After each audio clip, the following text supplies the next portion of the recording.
1888. Oh, that's the New Orleans Mint. Mint State 63 Morgan silver dollar. Great Southern Hoard.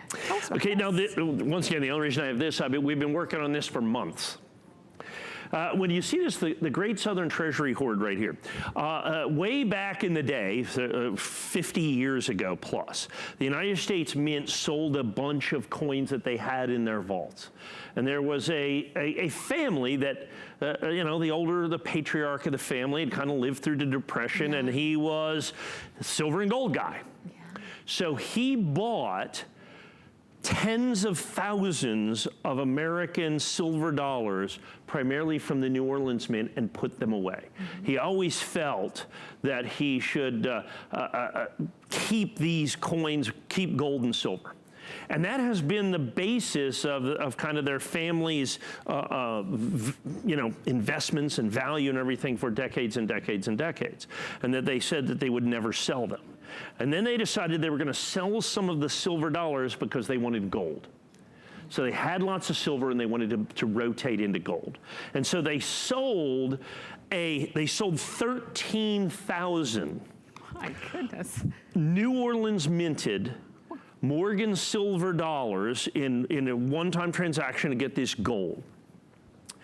And out of this, we picked, and what we were trying to do is get the very best coins out of the hoard. And we got to pick dates.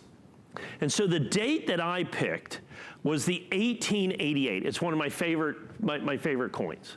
And the reason is it's the 3/8, so it's 1888, which by itself has this great connotation as a very, very difficult coin to get. But then you also added the O for the New Orleans Mint over here.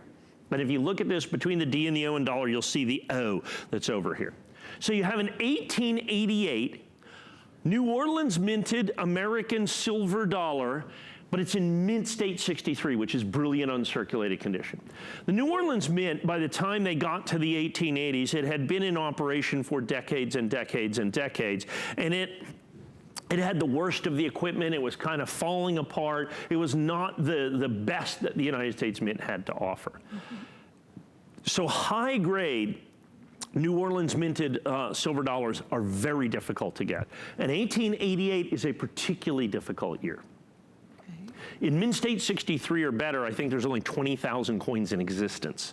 In Mint State 63 or better in 1888. If you look at, like, let's say in 1883, I think there's 100,000 coins just in 1883, just in Mint State 63s. So this coin is significantly rare from that standpoint. The other thing is it comes from this hoard, and that's the designation. So provenance, in other words, where a coin comes from, is also important. Some of the great hoards in the past, you had the Binion hoard from the Binion Casino that you had right there. You had the great Redfield hoard of silver dollars, same guy. He would buy bags of silver dollars and literally just throw them into his basement.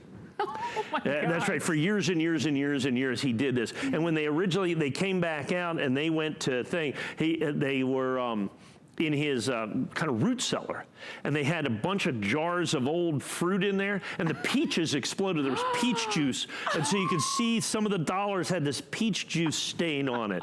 So in the Redfield hoard, yeah, very, very cool stuff. So this is another one of those kind of great Western hoards, this great Southern Treasury hoard that we have here. So the provenance, where it comes from, is very important. And the fact that it's incredibly high grade in Mint State 63. It's a great year in terms of 1888. You have the New Orleans Mint as well. So you put all of these things together, and what you have is, of course, collectability. And particularly in a day and time now, well, like I said, gold and silver are tremendously difficult to get. Gold and silver are tremendously sought after in the marketplace today. Like I said, go try to find anybody that has literally what we call live coins. Coins in hand, ready to sell. I don't care if it's American Silver Eagles. I mean, you can go to the biggest bullion guys on the planet. They do not have 2020 American Silver Eagles. They are sold out. They're out, let alone 140-year-old, 130-year-old American silver dollars out of this great Southern Treasury hoard in Mint State 63. I've got a very limited quantity of these as well. Look at that, absolutely stunning and beautiful that you're going to have right there. Because in uncirculated, you're looking at Mint State 60. Mint State 62 is choice uncirculated. By the time you get to Mint State 63, you have brilliant uncirculated, what we call a true BU or brilliant uncirculated dollar. And from the New Orleans Mint, they are exceptionally rare. Now add in the date 1888O, always extra special and more desirable. And then the great Southern Treasury Hoard. So now you add in the provenance with that. All of those things together make this such an amazing collectible, clearly limited for us to be able to do this, and I'm real happy to be able to bring the price $179.95. If you look out there and try to find these, you're looking at probably $200, $250, $300, if you can even find these from the Great Treasury Hoard. I'm glad that we've got them for you, and it's new to us, giving you an opportunity to pick it up at a really great price comparatively. And if you, this one is on FlexPay if you choose to use FlexPay, but if you want one or a few, up to you until they're gone. This is 714-685. That's the number to get this one home. And remember, this one is 1888. And I love hearing the story behind it. This is something you may be familiar with as well. So now we've got them, remember, live coins in hand that you order them today, we send them right out to you right away. So your brand new coin, or it's new, but it's 1888. It's 132 years old, but it's new. And it's coming right on out to you. Just let us know. All right.